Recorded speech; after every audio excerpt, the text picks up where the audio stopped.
Hello class +1 students. इस video में हम स्टडी करेंगे डिस्कवरी ऑफ न्यूट्रॉन। न्यूट्रॉन की डिस्कवरी किसने की? चैडविक ने की इन 1932 में।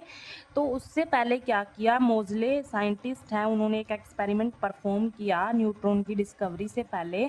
उन्होंने एक चीज़ पता करने की कोशिश की कि जो न्यूक्लियस पर जो चार्ज की क्वांटिटी होती है, एग्जैक्ट चार्ज की क्वांटिटी कितनी है, न्यूक्लियस पर कितना चार्ज प्रेजेंट है, वो पता करने की कोशिश करी। तो उन्होंने एक्सपेरिमेंट करके देखा कि जो ईच यूनिट ऑफ, मतलब जितना भी पॉजिटिव चार्ज प्रेजेंट होता है ना न्यूक्लियस पर, उसको बोल दिया गया एटॉमिक नंबर। उसको क्या बोल दिया गया? Atomic number. कि न्यूक्लियस के ऊपर जितना भी पॉजिटिव चार्ज होगा वो क्या होगा? एटॉमिक नंबर होगा उसका। ठीक है, वो उसका एटॉमिक नंबर होगा। फिर बोला गया जो 1 यूनिट पॉजिटिव चार्ज है, जो 1 यूनिट पॉजिटिव चार्ज है वो किसके इक्वल होगा? 1 प्रोटॉन के इक्वल होगा। किसके इक्वल होगा? 1 प्रोटॉन के इक्वल होगा। ठीक है, तो यहाँ से हमें देखो, जो जितना भी न्यूक्लियस के ऊपर पॉजिटिव चार्ज है वो एटॉमिक नंबर की उसको एटॉमिक नंबर बोला गया। और एक जो यूनिट पॉजिटिव चार्ज है उसको 1 प्रोटॉन बोला गया। तो हम यहाँ से देख के बता सकते हैं कि जो एटॉमिक नंबर है, एटॉमिक नंबर है वो किसके इक्वल होगा? नंबर ऑफ प्रोटॉन्स के इक्वल होगा।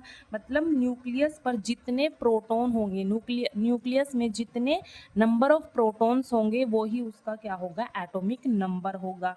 तो यहाँ से हम बोल सकते हैं कि जो एटॉमिक नंबर है was equal to the number of protons present in the nucleus. ठीक है, ये सब कुछ एक्सपेरिमेंट करके देखा। किसने? मोज़ले साइंटिस्ट ने देखा।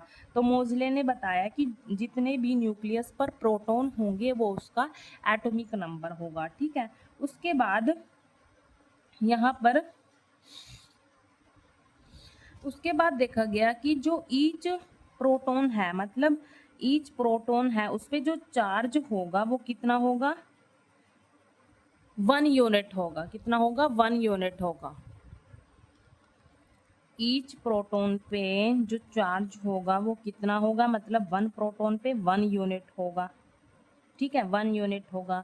तो उसके बाद इस स्टेटमेंट से क्या बोला गया कि जो भी मास होगा ना एटम का, कुल मिला के जो मास होगा एटम का, वो हम किससे कैलकुलेट कर सकते हैं? नंबर ऑफ प्रोटॉन से कैलकुलेट कर सकते हैं। कि जितने भी न्यूक्लियस में नंबर ऑफ प्रोटॉन्स होंगे उससे हम एटम का मास कैलकुलेट कर सकते हैं। ठीक है, कि जितने भी नंबर ऑफ प्रोटॉन्स होंगे उतना ही उसका एटम का मास होगा। जैसे एक प्रोटॉन का मास क्या है? 1 यूनिट। मान लो 2 प्रोटॉन हुए एटम में तो 2 होगा उसका mass, according to this statement.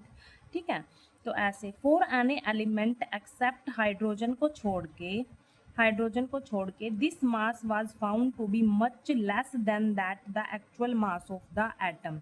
मतलब यहाँ पर हाइड्रोजन को छोड़ के ये देखा गया कि जो ये मास आ रहा है ना, मैंने बताया कि जैसे 2 प्रोटॉन हुए तो उनका एटम का मास क्या हुआ? 2। ठीक है, तो जो ये मास आ रहा है वो क्या हुआ? लेस है देन द एक्चुअल। जो मास है ना, एक्चुअल एटम का जो मास है उससे कम आ रहा है। देखो, इसको हम एक एग्जांपल से समझेंगे। यहाँ पर मान लो हीलियम की बात करते हैं। अकॉर्डिंग टू दिस स्टेटमेंट इन्होंने क्या बोला है कि जितने भी न्यूक्लियस पर प्रोटॉन होंगे, जो एटम का कुल मिला के मास होगा वो प्रोटॉन की वजह से ही होगा। ठीक है, अब मान लो यहाँ पर हीलियम पर 2 प्रोटॉन है तो इसका मास कितना होना चाहिए? 2 होना चाहिए अकॉर्डिंग टू दिस स्टेटमेंट। लेकिन ये देखा गया एक्सपेरिमेंट करके जो एक्चुअल मास है, जो एक्चुअल मास है हीलियम का वो कितना है? वो 4 है। एक्चुअल मास कितना है हीलियम का? 4 है। ये चीज ये किस स्टेटमेंट है? जो ये स्टेटमेंट दे रखी है ना मोज़ले ने, ये वाली स्टेटमेंट दे रखी है मोज़ले ने, इसके अकॉर्डिंग तो हीलियम का मास ये है, क्योंकि हीलियम के पास 2 प्रोटॉन्स हैं। तो 2 प्रोटॉन्स की वजह से 2 मास, क्योंकि 1 प्रोटॉन का मास 1 यूनिट है तो 2 प्रोटॉन्स का मास 2 होगा।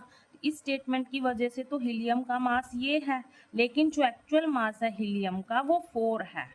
अब ये देखा गया कि जो ये मास आ रहा है ना, ये वाला मास आ रहा है वो कम आ रहा है एक्चुअल मास से। एक्चुअल मास तो 4 है तो उससे कम आया ना ये। अब देखो, जो ये एक्स्ट्रा मास है, ये जो एक्स्ट्रा मास है ना, 2 एक्स्ट्रा मास है इसमें, ये किसकी वजह से है? तो साइंटिस्ट ने सोचा कि यहाँ पर जो ये एक्स्ट्रा मास है ये कोई दूसरे पार्टिकल्स की वजह से ही आ रहा है। जो प्रोटॉन है उसके अलावा भी न्यूक्लियस में कोई दूसरा पार्टिकल है, उसी की वजह से ये मास आया होगा, एक्स्ट्रा मास आया होगा यहाँ पर, ठीक है। तो इस कंक्लूजन से हमें यहाँ पर ये पता चला कि there must be some other particles present in the nucleus. Nucleus में कोई प्रोटॉन के अलावा भी दूसरा कोई पार्टिकल प्रेजेंट है, उसी की वजह से ये मास यहाँ पर जो एक्चुअल मास है वो ज़्यादा है as compare to this statement, ठीक है। तो यहाँ पर some other particle present in the nucleus and these particle should be neutral. और जो ये प्रोटॉन के अलावा कोई दूसरा पार्टिकल है और ये क्या है, न्यूट्रल है, बट शुड हैव कंसिडरेबल मास, लेकिन इसका कुछ ना कुछ मास होगा, क्योंकि यहाँ पर जो एक्चुअल मास है वो 4 है, एक्स्ट्रा मास है कुछ, ठीक है। तो दो तो इसमें प्रोटॉन का मास है, तो बाकी 2 है जो इसमें 2 यूनिट है, बाकी वो किसका मास है, मतलब कोई दूसरा पार्टिकल प्रेजेंट है ना प्रोटॉन के अलावा यहाँ पर, ठीक है। तो उसका कुछ ना कुछ मास तो है, लेकिन वो न्यूट्रल होगा, उस पर कोई चार्ज नहीं होगा। अब देखो मोज़ले के बाद जो चैडविक है उन्होंने एक एक्सपेरिमेंट परफॉर्म किया, उन्होंने चैडविक ने 1932 में अब ये पता करने की कोशिश करी कि जो वो पार्टिकल है उस पर मतलब एग्जैक्ट वहाँ पर उस पर मास है या नहीं है, या उस पर मतलब चार्ज है या फिर वो न्यूट्रल ही है। यहाँ पर चैडविक ने परफॉर्म किया एक्सपेरिमेंट, ठीक है। Chadwick in 1932 perform some scattering experiment in which bombarded some light elements like beryllium and boron with fast moving alpha particles।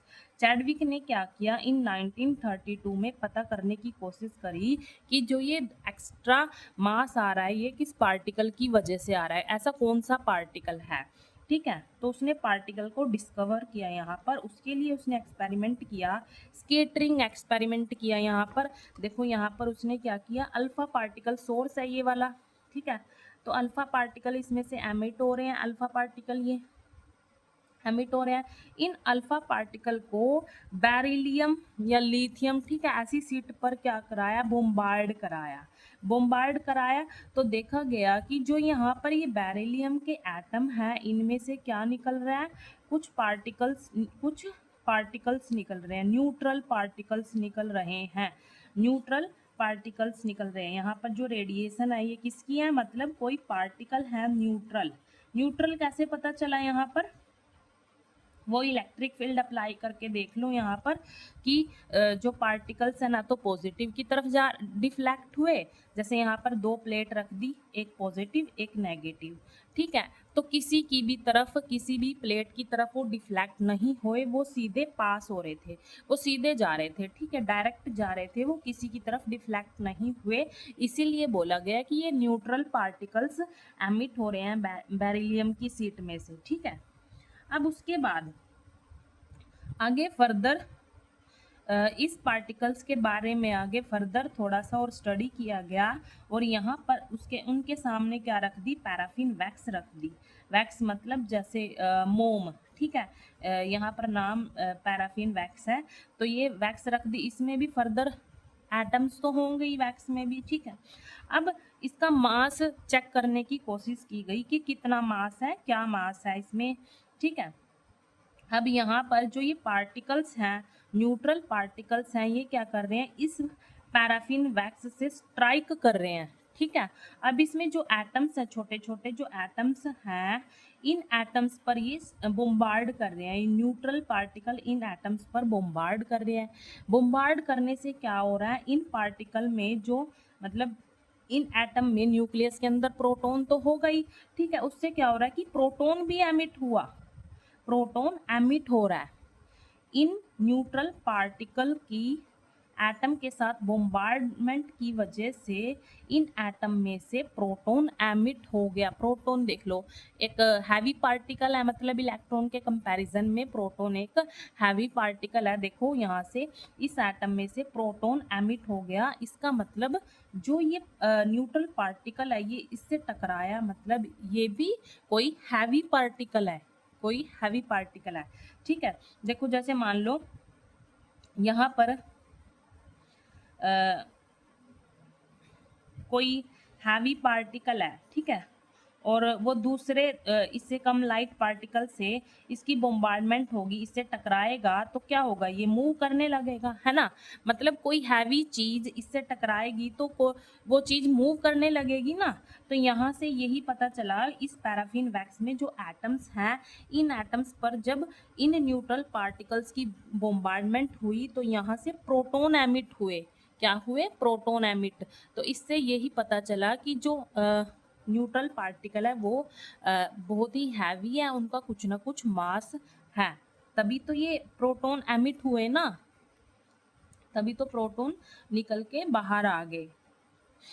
तो ये प्रोटॉन्स दिखा रखे हैं यहाँ पर, ये एमिट हो गए और डिटेक्टर की हेल्प से यहाँ पर ये चेक करा गया, ठीक है। तो ये सब यही लिखा गया है कि बॉम्बार्डमेंट हुई सम लाइट एलिमेंट्स की, किसके साथ, अल्फा पार्टिकल के साथ, और उससे क्या हुआ, कुछ सम न्यू पार्टिकल्स एमिट हुए। कौन से थे वो न्यू पार्टिकल्स, न्यूट्रल पार्टिकल्स थे, उन पे कोई चार्ज नहीं था, इसीलिए उनको न्यूट्रल बोला गया। और मैंने बताया कैसे चेक किया है न्यूट्रल, इलेक्ट्रिक फील्ड अप्लाई कर दी वहाँ पर, ठीक है। फिर फर्दर उनका जो मास है, मास चेक करने के लिए यहाँ पर पैराफिन वैक्स लगाई गई और उसमें जो एटम्स हैं उनके साथ उनकी बॉम्बार्डमेंट की गई यहाँ पर। उस बॉम्बार्डमेंट से हमें पता चला कि प्रोटॉन तक एमिट हुआ यहाँ पर, इसका मतलब यहाँ पर कोई हैवी पार्टिकल है, हैवी पार्टिकल है, ये न्यूट्रल पार्टिकल है जो ये हैवी है, इसका कुछ ना कुछ मास है, इसीलिए इसने प्रोटॉन जैसे हैवी पार्टिकल को भी एमिट कर दिया, है ना, एमिट कर दिया, उसमें भी काइनेटिक एनर्जी आ गई और इस डिटेक्टर की हेल्प से वो चेक किया गया। तो ये यहाँ पर ये लिखा है but had a mass nearly equal to that of proton, उसका जो मास है ना न्यूट्रल पार्टिकल का वो लगभग न्यूट्रॉन के इक्वल ही है। और इस पार्टिकल को क्या नाम दिया गया, न्यूट्रॉन। क्या नाम दिया गया, न्यूट्रॉन। न्यूट मतलब न्यूट्रल है ना, इस पर कोई चार्ज नहीं है, इसलिए इसका नाम न्यूट्रॉन दिया गया। जैसे यहाँ पर एग्जाम्पल है, जैसे ये अल्फा पार्टिकल पर जो चार्ज होता है वो +2 होता है, लगभग हीलियम जैसा ही होता है वो, ठीक है, कोरस्पॉन्ड्स टू हीलियम। जब ये बेरिलियम एटम पर बॉम्बार्ड होता है, बेरिलियम पर एटॉमिक नंबर कितना होता है बेरिलियम का, 4, और इसका 9 क्या होता है, मास होता है, ठीक है। जब ये इस पे बॉम्बार्ड होता है तो डिसइंटीग्रेट हो जाता है, किसमें, कार्बन में, प्लस एक न्यूट्रॉन एमिट होता है, ठीक है, एक न्यूट्रॉन क्या होता है, एमिट होता है। अब यहाँ पर देखो कार्बन का 6 एटॉमिक नंबर है यहाँ पर, जैसे अल्फा पार्टिकल को किसके कॉरस्पॉन्ड किया गया था, हीलियम के। अब हीलियम क्या है, इसका 2 एटॉमिक नंबर, 4 मास, ठीक है। तो ये इसके साथ बॉम्बार्ड हुआ, देखो 2 4 6, ठीक है, 6 यहाँ पर इसका एटॉमिक मास आ गया, कार्बन का ही होता है ना एटॉमिक मास 6। अब यहाँ पर 9 और 4 कितने होते हैं, 13, 13 में से 12 इसका मास हो गया, और एक यहाँ पर न्यूट्रॉन का मास आ गया, एक न्यूट्रॉन एमिट भी तो हुआ। तो यहाँ पर बोला भी गया था कि जो न्यूट्रॉन का मास है वो लगभग प्रोटॉन के मास के इक्वल होता है, तो एक न्यूट्रॉन का मास लगभग 1 यूनिट होता है, तो इसीलिए यहाँ पर A1 क्या हो गया, एक न्यूट्रॉन का मास यहाँ पर दिखाया गया है, और 0 मतलब इसका कोई वो नहीं होता एटॉमिक नंबर, ठीक है, इस पे कोई चार्ज नहीं होता, तो एक न्यूट्रॉन भी एमिट हुआ यहाँ पर, ठीक है। Thank you.